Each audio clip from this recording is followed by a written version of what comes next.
Cumprimento os irmãos com a paz do Senhor. Glória a Deus, né? É um motivo de muita alegria para nós estarmos aqui nessa noite, porque, mais uma vez, a graça e a misericórdia de Deus nos encontrou. Eu convido os irmãos para abrir a Bíblia comigo em Colossenses, no capítulo 1. Colossenses, capítulo 1, a partir do versículo 13.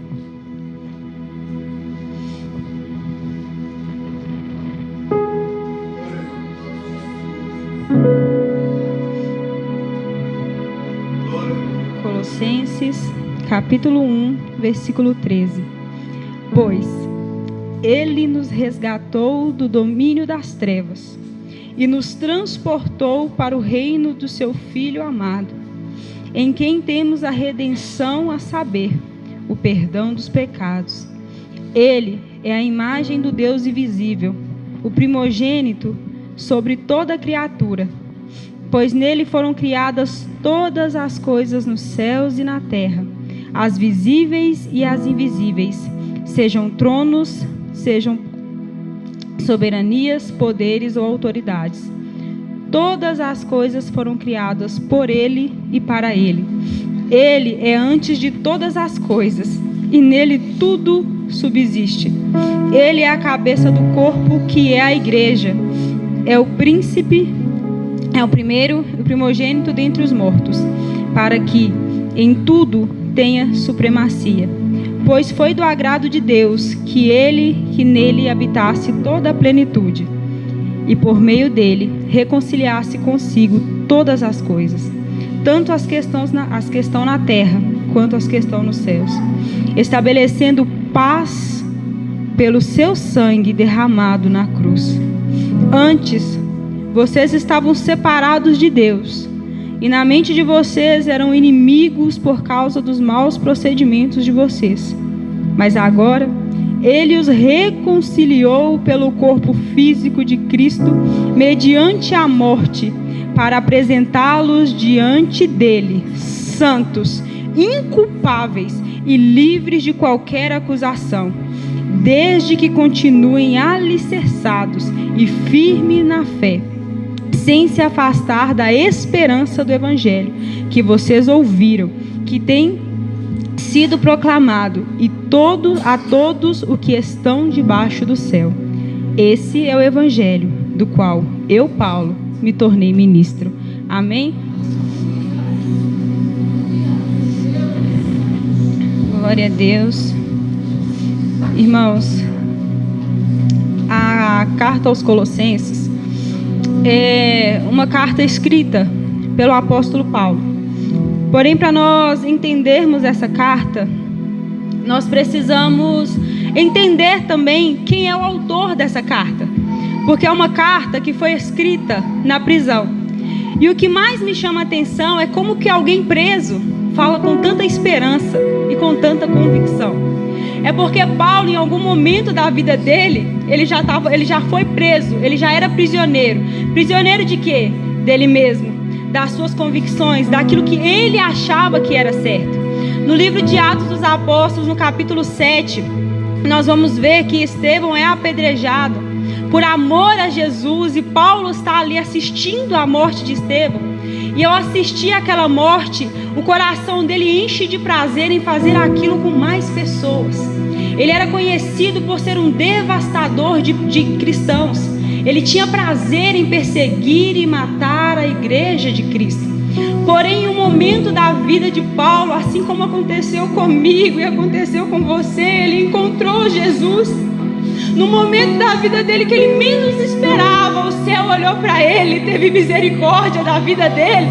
E no caminho de Damasco, quando ele andava, Jesus olhou para ele e falou: agora não. Você não vai tocar mais neles para matar, mas para levantar e para salvar, porque hoje eu te salvo. E esse Paulo foi liberto das suas próprias convicções. Ele encontrou Jesus no caminho de Damasco, quando ele teve o seu primeiro encontro com Deus. Tudo que Paulo antes conhecia caiu por terra, e naquele momento ele teve o encontro com o Cristo da cruz.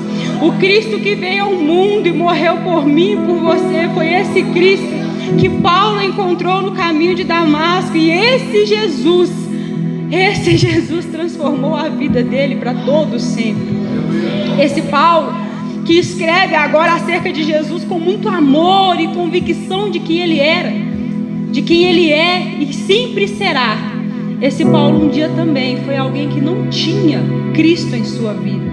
Mas quando os céus resolve salvar alguém, não importa quem você seja, não importa a sua condição financeira, onde você está, quando Jesus resolve salvar, quando há uma palavra liberada no céu sobre a sua vida, não importa quem você é, porque Jesus não é por minha causa, Ele é apesar de mim, Ele é além de mim. Então Deus, Ele não precisa de nós, mas por sua infinita graça e misericórdia, Ele resolveu nos salvar. Hoje nós estamos aqui num culto de Santa Ceia sendo gratos a Ele pelo amor dele que foi derramado sobre a nossa vida. Como já foi dito aqui nessa noite, não é qualquer culto, é um culto onde nós tomamos o sangue de Jesus, onde nós comemos do seu corpo e temos paz com Ele, temos comunhão com Ele, onde nós olhamos para Ele e dizemos: Deus, eu estou aqui até que o Senhor venha, eu estou aqui, eu tenho comunhão com o Senhor, eu tenho graça do Senhor sobre a minha vida. Então não é mais um culto, não é qualquer culto, é um culto onde nós vamos expressar a nossa gratidão ao nosso Deus. Paulo começa essa carta dizendo, ele se apresenta, Paulo, apóstolo de Cristo, pela vontade de Deus. Ou seja, não por minha vontade, não por meus méritos, mas pela vontade de Deus. Foi Ele quem me escolheu. Assim como escolheu a Paulo, Deus também escolheu a cada um de nós. E pela sua vontade é que nós estamos aqui. Aleluia. Nós precisamos estar dispostos, assim como Paulo esteve, para viver a vontade dele sobre as nossas vidas, seja ela qual for. E aí Paulo continua, e uma coisa me chamou muito a atenção, porque ele vai saudar aqueles irmãos, ele vai dizer: a paz e a graça de Cristo estejam com vocês. E muitas das vezes algumas coisas começam a cair na rotina e a gente não percebe, mas é tão grandioso o Evangelho que quando nós olhamos uns para os outros, nós abençoamos uns aos outros o tempo inteiro. Porque aqui Paulo está dizendo paz e graça, e essa é a saudação que nós usamos até hoje. Então quando você sauda o seu irmão, você está declarando sobre a vida dele: eu declaro a graça de Deus e eu declaro a paz de Cristo sobre a sua vida. Nós não precisamos de mais do que isso, porque o próprio Jesus vai dizer para Paulo que a graça dele é o suficiente, que a graça dele basta. Então quando nós olhamos uns para os outros todos os dias, e às vezes a gente fala até por hábito, mas nós estamos abençoando uns aos outros, dizendo: olha, que a graça de Deus e a paz de Jesus esteja sobre a sua vida. É lindo viver com Jesus, porque o tempo todo, além de nos abençoar, além de cuidar de nós, Ele também nos dá a graça de abençoarmos uns aos outros. E aqui o apóstolo Paulo, ele vai começar essa carta e ele escreve aos Colossenses porque, embora fosse um povo conhecido pela fé que eles carregavam e pelo amor que eles tinham pelas pessoas, no meio daquele povo surgiu algumas filosofias que eram contrárias àquilo que eles aprenderam. Surgiram pessoas no meio deles com filosofias e conhecimentos contrários àquilo que eles tinham recebido. Tinha os gnósticos, que tentavam diminuir a grandeza de Jesus.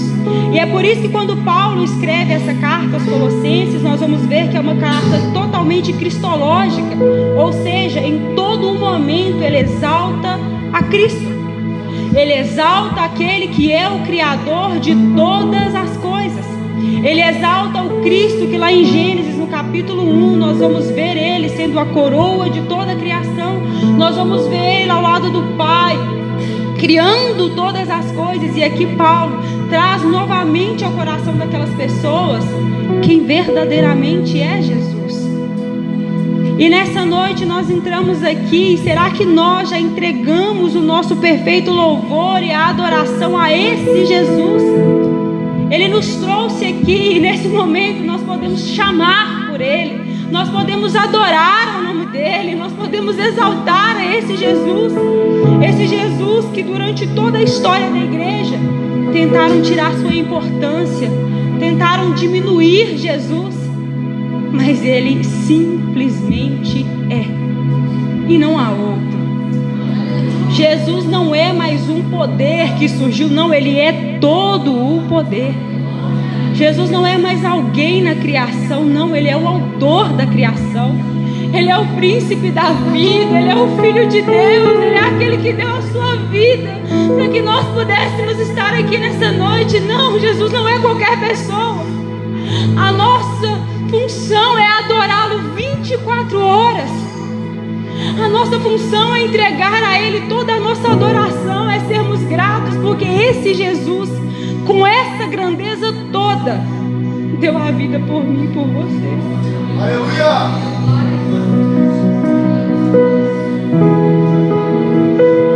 Jesus não precisava. Jesus não morreu porque a gente é legal, porque a gente não é.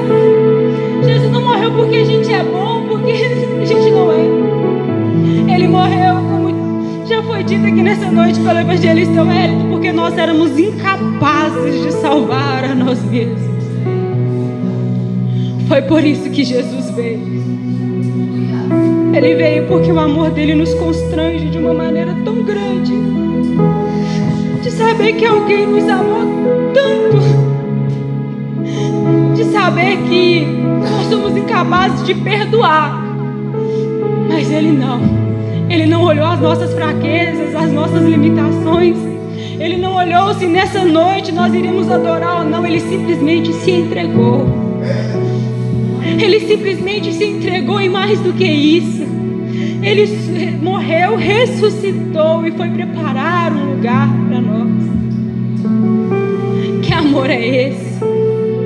Que graça é essa? Se não for em Cristo Jesus, em que outro lugar ou em que outra pessoa seremos tão amados assim? O fato de você estar aqui hoje, de você ter acordado, de você respirar, já é um motivo de você gritar na sua alma para agradecer a Jesus, porque nem isso nós somos capazes de fazer sozinhos. O ar que enche os seus pulmões é a graça de Deus sobre a sua vida. Se você puxar o ar agora e começar a respirar, foi esse ar que Deus derramou sobre a vida de Adão um dia, e a Bíblia diz que ele se tornou um ser vivente, e esse ar continua enchendo o nosso pulmão até hoje. Se não fosse Jesus, nem caminhar hoje você conseguiria. Isso é graça. Se você ainda não teve seus sonhos realizados, pensa nisso. Jesus te deu mais uma oportunidade. Jesus te deu mais uma chance hoje. Quantas pessoas gostariam de estar aqui, mas estão presas em si mesmas, presas numa cama de hospital? Quantas pessoas olham para dentro de si e falam: meu Deus, mas se eu fosse até lá, eu faria diferente, mas não tem mais essa oportunidade. Mas nós temos oportunidade de dizer para Ele que Ele é santo, que Ele é incomparável, que Ele é digno, que Ele é o único Deus sobre todas as coisas, que nós cremos, que nós o adoramos, e que se Ele fizer sobre a nossa vida, nós vamos adorar, mas se Ele não fizer, a graça dEle ainda continua sendo suficiente sobre a nossa vida. Nós precisamos entender quem é o Deus que nós servimos, porque vai chegar um momento em que a igreja de fato não vai se reunir como está se reunindo hoje, e nós vamos nos apegar ao quê? Se não conhecermos a Jesus, se a perseguição de fato começar, nós estamos preparados o suficiente para não negar esse amor. Nós precisamos de Jesus, muito mais do que nós pensamos ou imaginamos, porque se nós tivéssemos consciência, nós não parávamos de adorar, nós não parávamos de glorificar a esse Deus. Se nós tivéssemos consciência de quem Ele é, nós não parávamos de adorá-lo. No versículo 23, no versículo 13, Paulo diz: pois Ele nos resgatou do domínio das trevas e nos trouxe para o reino de seu Filho amado. Em João, no capítulo 10, no versículo 10, nós vamos ver Jesus dizer que Ele veio para dar vida e vida em abundância. Estávamos mortos, estávamos longe dessa graça, mas Ele veio e nos tirou das trevas e nos trouxe para a sua maravilhosa luz. Jesus nos tornou livres através do seu sangue. Naquela época as pessoas, elas queriam diminuir o valor de Jesus, mas muitas das vezes nós também fazemos isso, porque tudo que ocupa o nosso tempo com o Senhor é um ídolo na nossa vida e diminui o tamanho de Jesus dentro da nossa vida. Muitas das vezes nós queremos ser cheios de Jesus, mas o dia inteiro a gente se enche do Instagram, das redes sociais, a gente se enche de fofoca, de mentira. Não há espaço para o sangue de Jesus. Nós precisamos retornar ao amor que um dia nos encontrou e a convicção que nos trouxe até aqui, e entender que para ser cheios dele nós precisamos nos esvaziar de nós mesmos.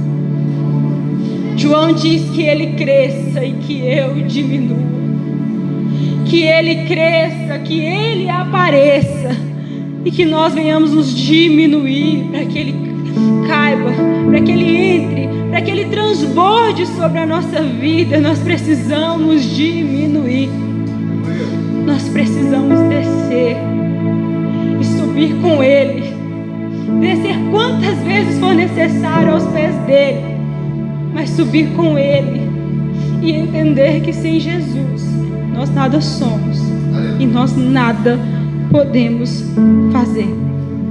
Em Jesus nós temos a libertação completa. E se hoje nessa noite você crê que você é liberto pelo sangue de Jesus, adore ao Senhor, exalte o nome do Senhor, porque através dele nós recebemos a libertação. E uma vez libertos em Jesus, que nós possamos viver uma vida digna de quem foi liberto por esse Jesus, uma vida voltada para quem nós seremos quando nós adentrarmos a eternidade.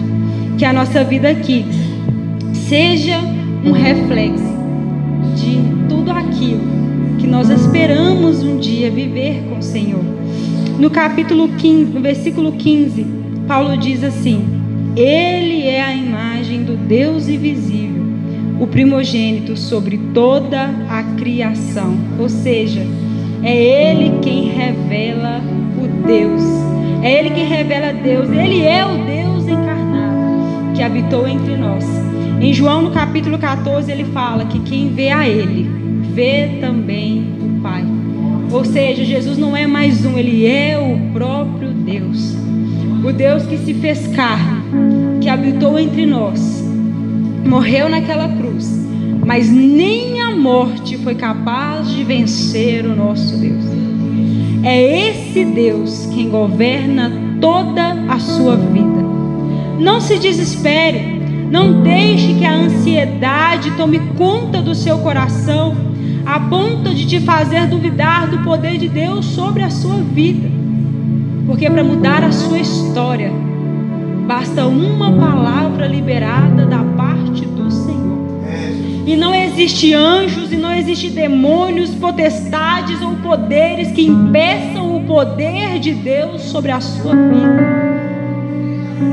Paulo é bem enfático em exaltar Jesus, porque ele de fato sabe verdadeiramente quem é esse Jesus. Um Jesus que todas as coisas foram criadas por meio dele. Quando nós lemos o início, de todas as coisas no livro de Gênesis, nós vemos que através do poder da palavra as coisas são criadas. Nós vemos ali um poder tão grandioso da parte de Deus, porque Ele fez tudo com tantos detalhes, tudo tão perfeito. Se nós olharmos para a criação aponta para Ele, tudo aponta para Ele, nós apontamos para Ele, pois somos feitos à sua imagem e semelhança. Foi louvado aqui nessa noite, né? Que agora no homem feito eu, posso de no homem ver a Deus. Porque nós somos o reflexo deste Deus. Fomos criados à sua imagem, conforme a sua semelhança. É esse Deus quem administra a nossa vida. Vão ter momentos difíceis. Às vezes a gente acha que não vai aguentar. Vai ter momento que vai doer lá na alma e só você e Deus sabem o que você está passando. Mas uma prova e uma resposta dele para a sua vida é que ele te trouxe aqui hoje. Te trouxe aqui hoje para reafirmar o amor dele sobre a sua vida. Ah, mas eu fui desprezado. Mas eu não tive o amor dos meus pais. Ah, mas eu fui traído pelos meus amigos. O amor de Deus cobre todas essas feridas. O amor de Deus é maior que todas essas coisas. Ele é o amigo que não trai. Ele é o amigo que não abandona. Ele é o pai que não vai embora. Ele é aquele que está em todos os momentos da nossa vida.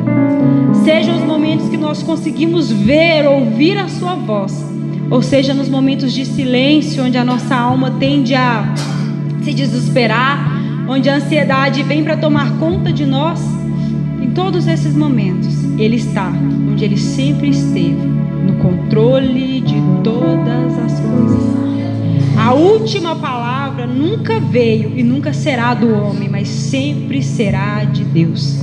É Ele quem governa a sua vida. E só isso é o motivo de nós termos grande paz sobre as nossas vidas. Apesar de que Jesus é a cabeça da igreja. Nós somos o corpo, mas Ele é a cabeça. O direcionamento desse corpo vem dele, que é a cabeça da igreja. Nós não estamos desamparados. Nós não fomos abandonados na morte de Jesus, muito pelo contrário. Essa morte veio para nos conectar diretamente a Deus, para trazer paz dentro de nós, de entendermos que a qualquer momento nós podemos buscar esse Deus, nós podemos nos relacionar com esse Deus, nós podemos clamar por Ele, não só pedir, mas nós também podemos entregá-lo toda a honra e glória que é devida somente a Ele. Esse é o nosso Deus. E Paulo vai dizer que Cristo, Ele é tudo e está em todos. Essa frase me pegou muito, porque a gente nem sempre para pensar na grandiosidade de Jesus. Mas quando nós entendemos que Ele é tudo e está em todos, nós entendemos verdadeiramente quem é o nosso Deus. E, irmãos, no capítulo 24, o apóstolo Paulo vai dizer o seguinte: agora me alegro nos meus sofrimentos por vocês e completo em meu corpo o que resta das aflições de Cristo em favor do seu corpo, que é a igreja. Essa parte me chamou muito a atenção porque Paulo escreve essa carta sobre Jesus, como eu já disse, na prisão.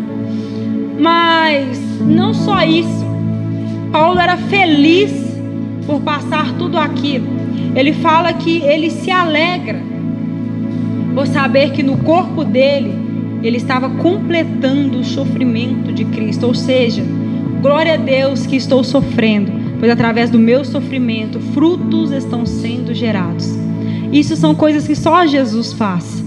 Um homem que detestava o evangelho, agora ele se alegra e tem prazer em estar numa prisão, e tem prazer nos açoites que levou por amor a Jesus.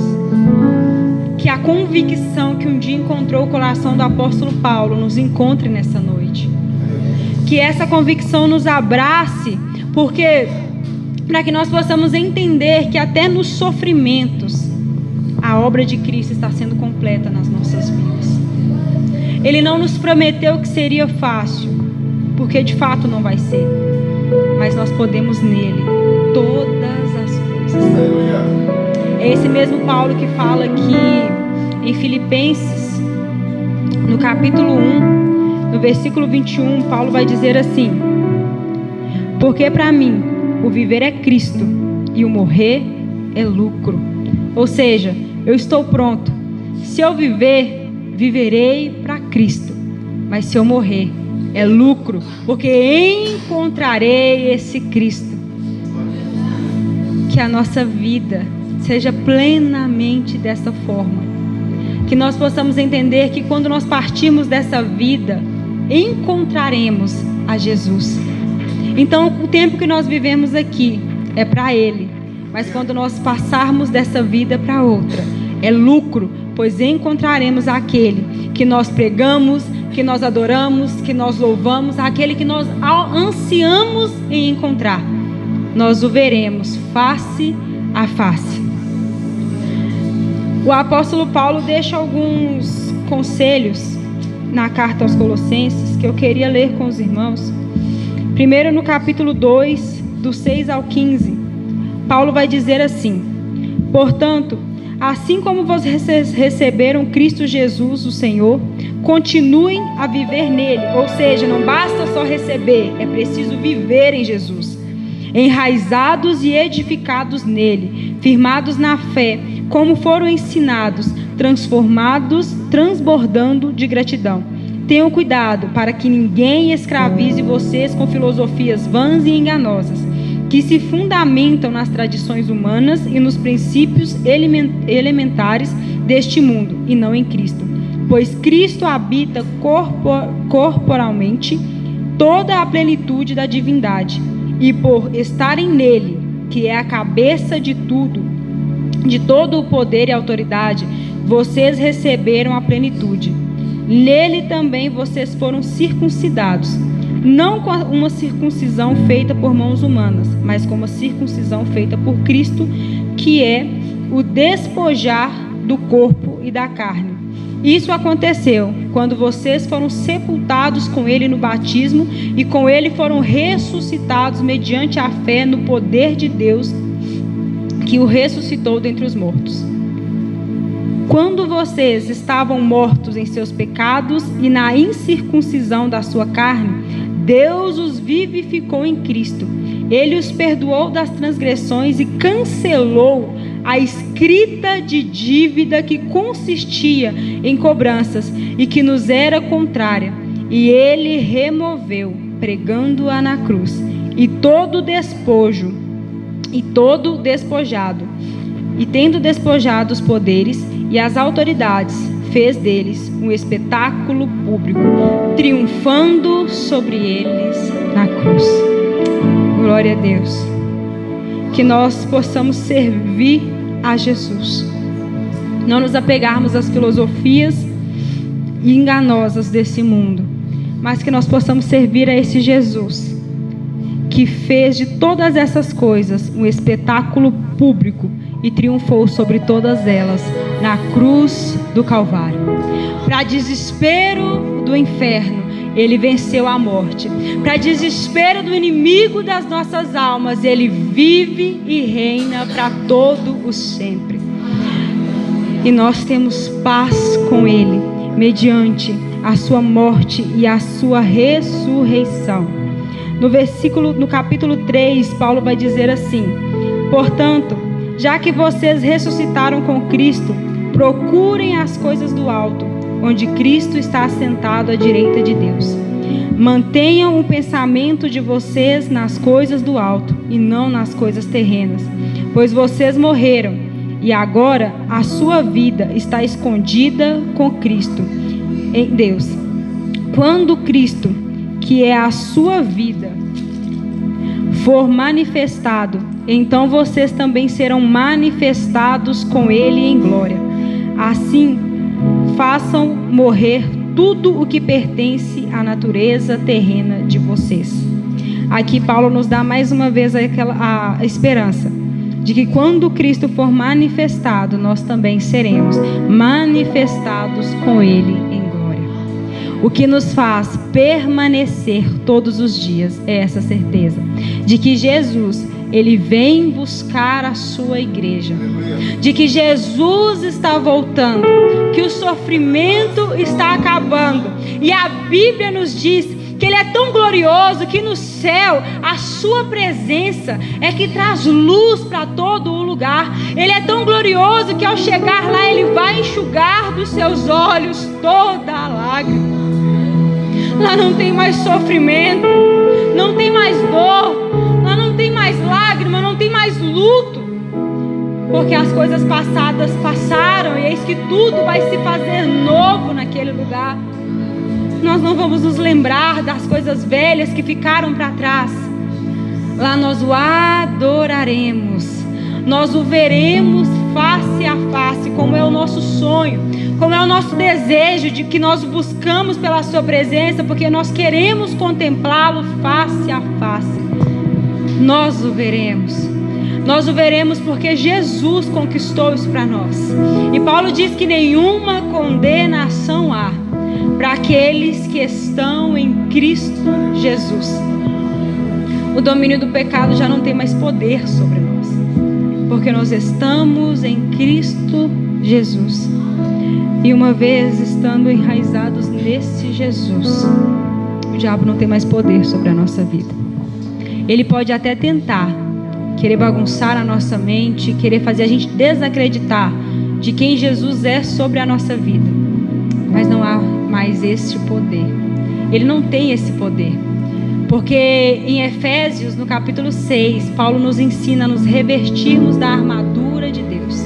E uma vez revestidos dessa armadura, nós temos a cobertura de Jesus sobre a nossa vida, e o inimigo não tem poder sobre nós, porque nós estamos cobertos pelo sangue de Jesus. Esse sangue que hoje nós tomamos na Santa Ceia é o sangue que cura todas as enfermidades, é o sangue que traz vida aonde existia a morte, é o sangue que muda todas as coisas, é o sangue que limpa, que vivifica. Esse é o sangue de Jesus que está derramado sobre a minha e a sua vida. Talvez você chegou aqui hoje sem esperança, desesperado, sem saber o que fazer, para onde ir, mas Jesus te encontra hoje. Jesus te alcança hoje. Jesus é a resposta para qualquer pergunta. A resposta é Jesus. Se faltar dinheiro, se faltou emprego, se faltou o que for, Ele é a resposta. Se é uma falta de saúde, de entendimento, seja o que for, Ele é a resposta para todas as coisas. Cristo é tudo e está em todos. Que esse Cristo, o Cristo da cruz, te encontre nessa noite. Que Ele encontre em você um coração aberto, disposto a receber uma terra pronta para ser semeada. Que Ele frutifique através da sua vida. Aleluia. E que nós possamos entender que toda honra, toda glória, todo louvor é dele. Porque dele, por ele e para ele são todas as coisas. O que Ele faz por nós é graça, é bondade. Mas nós devemos a Ele todo louvor e toda a adoração.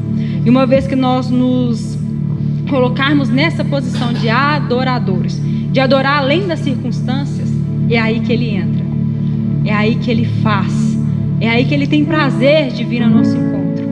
E não se preocupe, todas as suas lágrimas Ele tem contemplado. Ele sabe, Ele viu e Ele cuida de você. Então não pense que você entrou aqui nessa noite por um acaso. Jesus te trouxe aqui.